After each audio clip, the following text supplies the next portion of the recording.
क्षमा कर दे माता। माता हमसे बहुत बड़ी भूल हो गई। माता हमें नहीं ज्ञात था कि ये बालक आपका पुत्र है। माता इसने हमें और प्रभु को भी भीतर प्रवेश करने से रोक दिया था। ठहर जाइए, किसी को भी भीतर जाने की अनुमति नहीं है। माता जब उसका विरोध कर भीतर प्रवेश करने का प्रयास किया तो उसने हम सभी को पराजित कर हमारी दुर्दशा कर दी। किंतु माता उसमें दोष हमारा ही है। वो प्रभु ने तो मात्र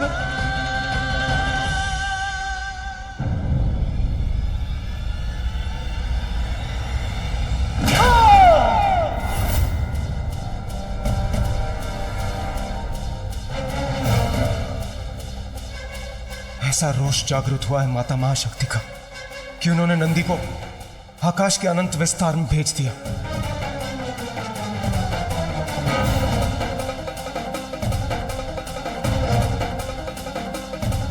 किसी को भीतर नहीं जाने दिया ना मेरे पुत्र ने। आप सभी के अनुसार ये था उसका अपराध।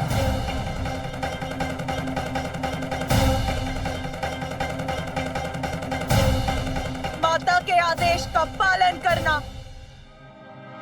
आपकी दृष्टि में अपराध कब से हो गया देवराज?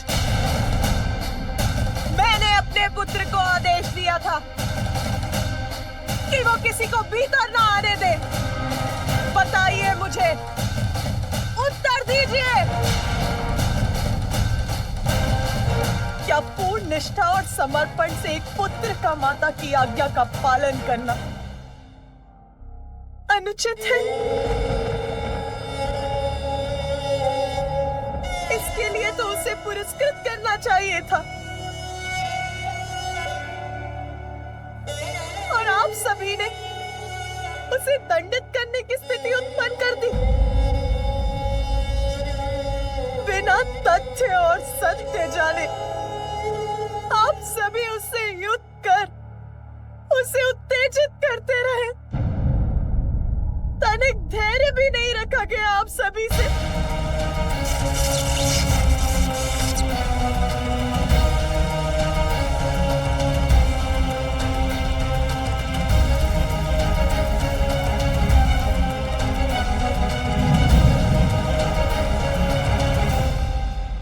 सभी देवता एक साथ होकर एक बालक पर अपना शौर्य प्रदर्शित करते रहे। मेरे पुत्र को अपने प्राण देकर अपनी माता की आज्ञा का पालन करने के लिए विवश कर दिया आप सभी ने। क्यों किया ऐसा?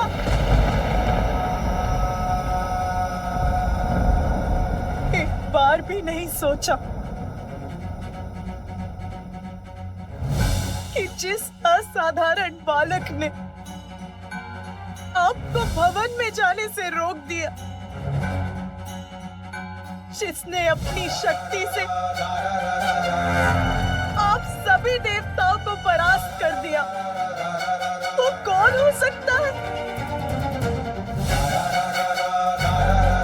और यदि उसने आपको रोक ही दिया था तो थोड़ी प्रतीक्षा ही कर लेते। मैं अपना स्नान और अन्य कार्य कर यहाँ आने ही वाली थी, तब आप सभी से उसका परिचय करा देती। किंतु देवताओं का अहंकार ये कैसे स्वीकार करता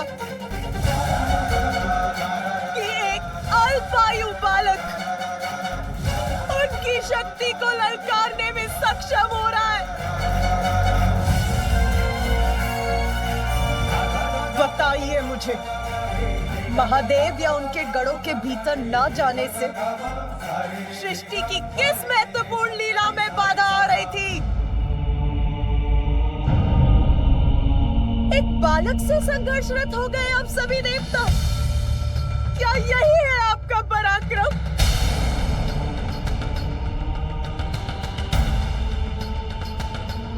एक बालक से, मात्र एक बालक से क्या हानि पहुंचाई थी उसने किसी को? क्या वो आपसे आपका पद मांग रहा था देवराजेंद्र? मेरा पुत्र, मेरा कोमल हृदय, निष्ठावान, आज्ञाकारी पुत्र मेरा, मेरी अपनी मां की आज्ञा का पालन भर कर रहा था। बताइए मुझे, क्या इस घटना के बाद संसार का कोई भी पुत्र अपनी माता की आज्ञा का पालन करेगा? क्या किसी भी पुत्र में इतना साहस शेष रहेगा?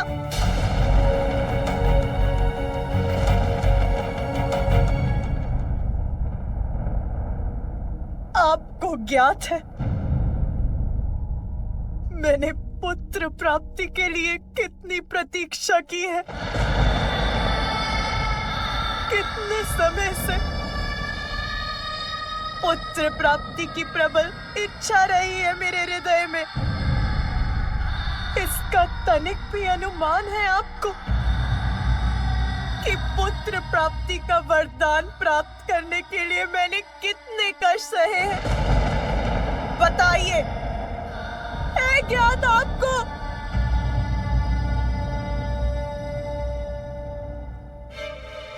आदि शक्ति हूं मैं, आदि शक्ति हूं मैं, आदि शक्ति हूं मैं। वो आदि शक्ति जो उस समय सती के रूप में भी मैं सदा आपकी ही प्रार्थना में लीन रही, अपने पिता श्री प्रजापति दक्ष के विरुद्ध गई ताकि आपके साथ हमारा विवाह हो सके।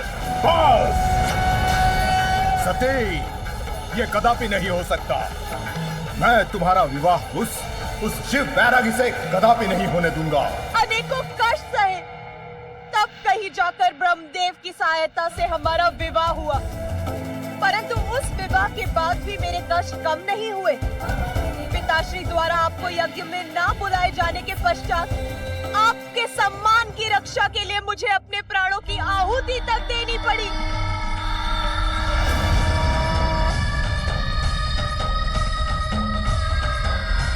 सती का अंत अवश्य हुआ, किंतु उसकी इच्छा पूर्ण रही। इसीलिए मैंने पुनः जन्म लेकर आपको मनाने के लिए वर्षों तक तप किए, ताकि इस बार मेरे पुत्र प्राप्ति की इच्छा पूर्ण हो सके। किंतु आप वर्षों तक समाधि में लीन रहे, आपको तो इसका आभास तक नहीं था। किसी प्रकार पुनः आपसे विवाह हुआ और वर्षों पश्चात जब पुत्र प्राप्ति की कामना की तो देवता अपने अपने संकट लेकर आ पहुंचे। हमें आश्वस्त कीजिए हे दयानिधान कि आपके और माता पार्वती के संयोग से कभी भी कोई भी संतान जन्म नहीं लेगी। मेरे प्रथम पुत्र को आपने उनके कार्यों में लगा दिया, मैंने कुछ नहीं कहा। मैंने द्वितीय पुत्र के लिए पुनः कठोर पुण्य व्रत तक किया। मुझे एक ऐसी संतान का वरदान दीजिए, त्रिमूर्ति के समक्ष गुण हो उसमें। तथास्तु। पुत्र पाकर एक माँ पुनः प्रफुल्लित हुई तो आप सबके साथ मिलकर स्वयं मेरे स्वामी ने इतनी निष्ठुरता के साथ मेरे पुत्र का वध कर दिया।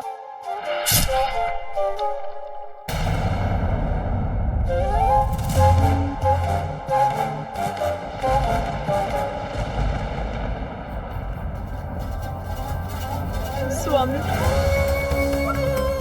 आपका त्रिशूल तो इसीलिए है ना कि उसका प्रयोग कर आप दुष्ट जनों से, अपने भक्तों और अपनों की रक्षा कर सके, और आपने उसी से अपने पुत्र का वध कर दिया।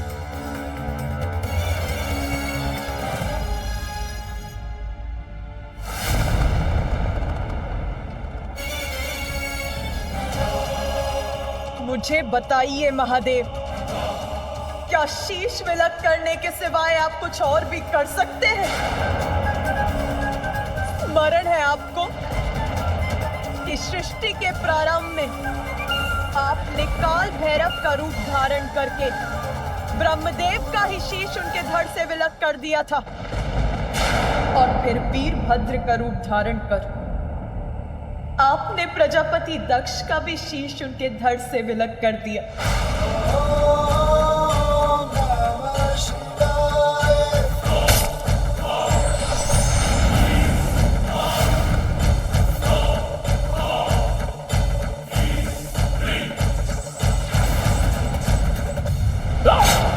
किंतु इस बार तो आप सभी सीमाएं लांघ गए।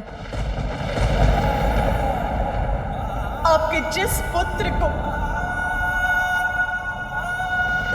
आपका स्नेह प्राप्त होना चाहिए था, आपने उसी पुत्र का शीश आप किसी को भी छत में छत कर देंगे। यहाँ तक कि अपने पुत्र को भी। इतना भी नियंत्रण नहीं है आपको अपने क्रोध पर।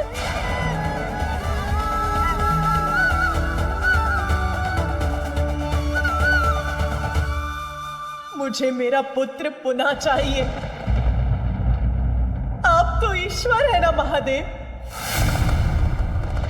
मेरे पुत्र को पुनर्जीवित कीजिए।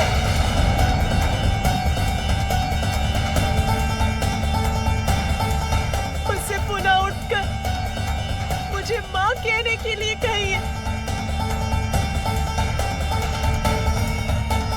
कुछ करिए महादेव, कुछ करिए।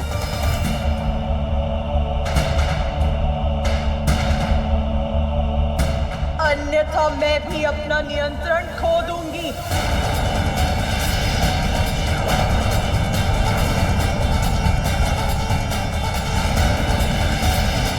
मेरा पुत्र, मेरा प्रिय पुत्र, मेरे सृजन से उत्पन्न हुआ मेरा पुत्र। क्यों महादेव, क्यों क्यों किया आपने ऐसा? क्यों?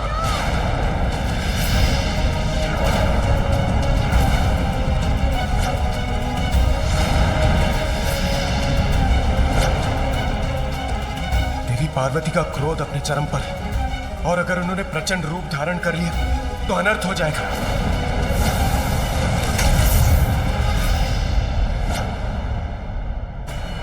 यदि आप उसे जीवन देना नहीं चाहते तो मैं जीवित करूंगी उसे।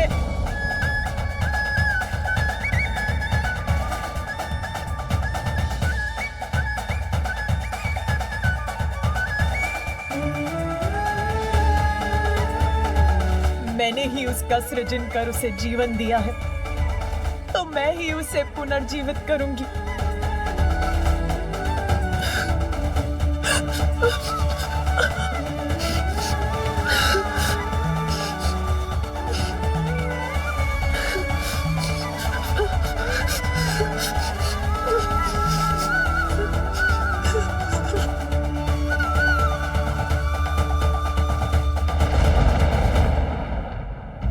उमा, कैसे समझाऊं तुम्हें? तुम्हारे समस्त प्रयास निरर्थक हैं।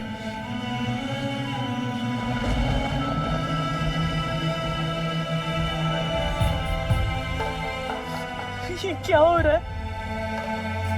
इसका शीश क्यों नहीं बना पा रही हूं मैं? उसे जीवन क्यों नहीं दे पा रही हूं मैं?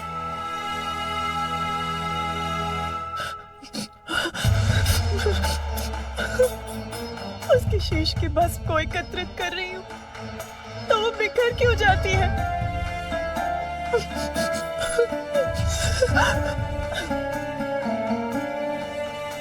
रुक जाओ उमा, तुम्हारा प्रयास व्यर्थ है। उसकी मां हूं मैं, मेरा प्रयास व्यर्थ कैसे हो सकता है? ये शीश मेरे त्रिशूल के प्रहार से भस्म हुआ है,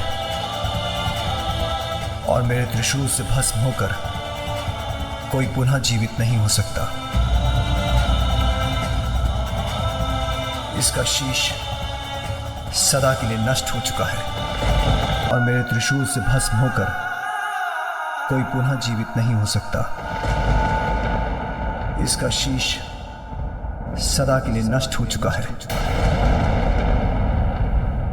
तो सब कुछ नष्ट हो जाएगा।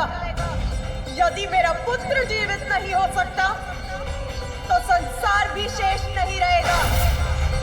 ऐसी विनाश लीला उत्पन्न करूंगी मैं।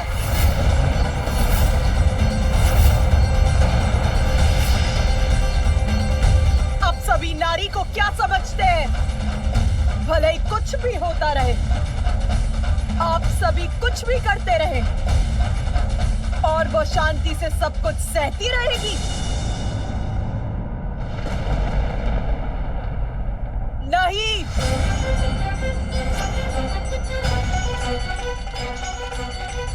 नारी संसार को जन्म दे सकती है तो उसको मिटा भी सकती है।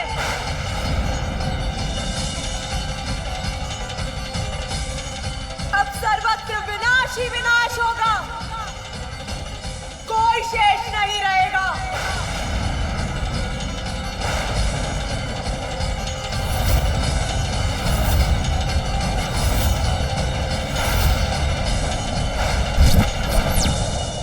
महादेव, देवी पार्वती का उग्र होना संसार के लिए उचित नहीं। उन्हें रोकिए। यदि वो महादेव के कहे को अनसुना कर दे तो आप ही उन्हें समझाइए प्रिय। अब समझने की आवश्यकता देवताओं को है स्वामी, जिनकी दृष्टि में पार्वती पुत्र का कोई महत्व नहीं था। इस संहार लीला में मैं भी देवी पार्वती के साथ हूँ।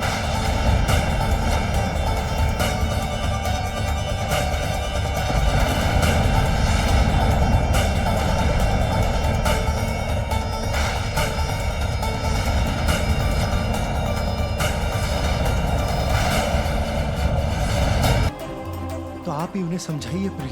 अब समझने की आवश्यकता देवताओं को है स्वामी, जिनकी दृष्टि में पार्वती पुत्र का कोई महत्व नहीं था। इस संहार लीला में मैं भी देवी पार्वती के साथ हूँ।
शेष नहीं रहेगा, सबका संहार करूंगी मैं।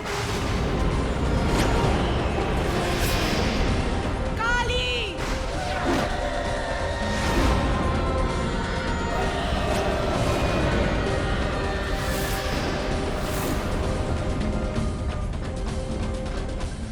तारा,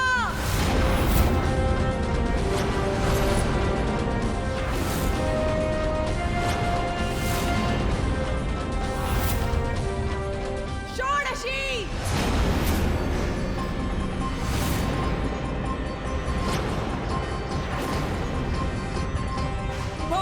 परमेश्वरी।